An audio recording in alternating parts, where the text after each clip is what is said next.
Accueillis en gare de Kiev par le ministre des Affaires étrangères ukrainien, les chefs de l'exécutif français, britannique et allemand sont arrivés en Ukraine pour leur première visite conjointe. Rejoints plus tard par le Premier ministre polonais, les dirigeants viennent discuter la proposition américaine et européenne portant sur un cessez-le-feu complet et inconditionnel sur une durée de 30 jours. Juste après son arrivée dans la capitale ukrainienne, Emmanuel Macron a réitéré sur le réseau social X la menace de nouvelles sanctions contre la Russie en cas de refus de la part du Kremlin. La Russie, elle, tergiverse, pose des conditions, gagne du temps et poursuit sa guerre d'invasion.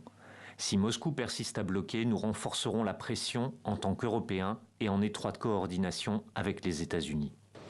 À l'issue de leur réunion, les chefs d'État se sont entretenus par téléphone avec le président américain. Un échange fructueux selon le chef de la diplomatie ukrainienne. Côté russe, le porte-parole du Kremlin a déclaré vendredi que l'instauration d'un cessez-le-feu prolongé dépendait de la mise en place de mécanismes de contrôle et de respect de cette mesure. Dès que le sujet du cessez-le-feu a été avancé par l'administration Trump, il a été soutenu par le président Poutine.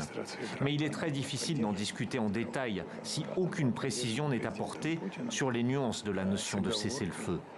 Pour appuyer sa demande de trêve, vendredi, le président américain a lancé un avertissement aux deux belligérants. J'ai un message pour les deux parties. Mettez fin à cette guerre. Nous perdons 5000 soldats par semaine, des soldats russes et ukrainiens, et d'autres personnes aussi d'ailleurs.